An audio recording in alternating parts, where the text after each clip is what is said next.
Hola amigos y amigas, qué gusto volver a saludarte. Hoy vamos a hablar un poquito acerca de la iglesia, pero no cualquier iglesia, la iglesia de Cristo. ¿Quién piensas que fundó la iglesia cristiana? Mateo 16:16 dice, respondiendo Simón dijo, tú eres el Cristo, el Hijo del Dios viviente. Entonces Jesús respondió, yo también te digo a ti que tú eres Pedro, que significa piedrita. Y sobre esta roca, hablando de él mismo, edificaré mi iglesia. Jesús hablando de él como la roca. Y las puertas del infierno no podrán prevalecer contra ella. Entonces, ¿quién es el fundamento de la iglesia? Según Efesios 2:20, dice, edificado sobre el fundamento de los apóstoles y profetas, siendo la principal piedra del ángulo Jesucristo mismo. Jesucristo mismo. Ahora, ¿quiénes serían los dirigentes de la iglesia? Efesios 4, versículo 11 al 12, dice que Él constituyó a unos apóstoles, a otros profetas, a otros evangelistas, a otros pastores y maestros, para perfeccionar a los santos para la obra del ministerio, para la edificación del cuerpo de Cristo. Aleluya, gloria a Dios. ¿Sabes cuál es la triple misión de la iglesia? Y lo hemos llamado así porque hay 3 puntos principales, según Mateo 4:23. Dice que Jesús recorrió toda Galilea, enseñando en las sinagogas de ellos, predicando el evangelio del reino y sanando toda enfermedad y toda dolencia. 3 cosas importantes. Ahora, ¿cómo debería gobernarse la iglesia? Según Hechos capítulo 6, versículo 1 al 4, dice que en aquellos días creció el número de los discípulos, empezaron a haber murmuraciones entre ellos, los griegos y la gente, hubo quejas, entonces los hebreos, de que no atendían a las viudas y que eran desatendidas en la distribución diaria. Entonces los discípulos convocaron una reunión administrativa con toda la iglesia para resolver ese problema que tenían en ese momento, y ahí vemos la forma en que la iglesia debe ser administrada. ¿Cuál fue el ejemplo que debe seguir la iglesia?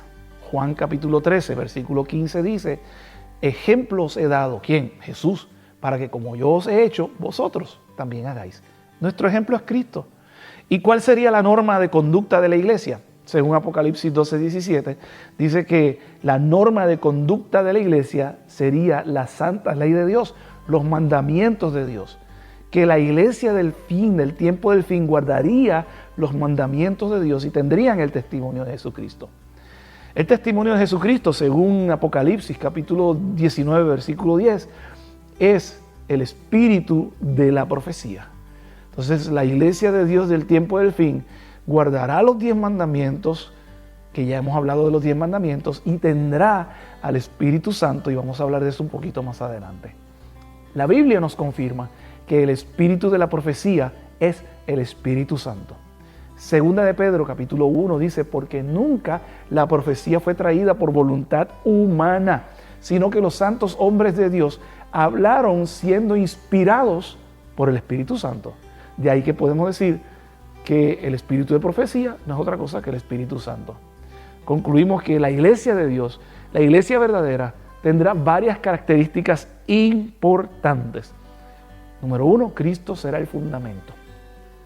Número 2, cree en toda la Biblia de Génesis al Apocalipsis como la palabra de Dios. Número 3, guardará y respetará los 10 mandamientos. 4, se dejará guiar por el Espíritu Santo. Tendrá los frutos del Espíritu, que son amor, gozo, paz, paciencia, benignidad, fe, mansedumbre, templanza.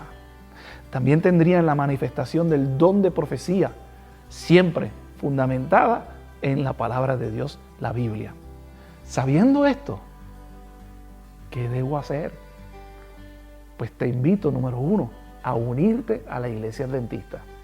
Hechos capítulo 2:41 habla de que los que recibieron la palabra y la creyeron fueron bautizados, y aquel día se añadieron como 3,000 personas. También te invito a permanecer fiel y firme, por lo cual dice la palabra de Dios, hermanos, tanto más procurad estar firmes en vuestra vocación y elección, porque haciendo estas cosas no caeréis jamás, aunque ustedes ya la saben, y estás confirmado en la verdad presente. Pero yo se lo voy a seguir recordando. Nos vemos en la próxima.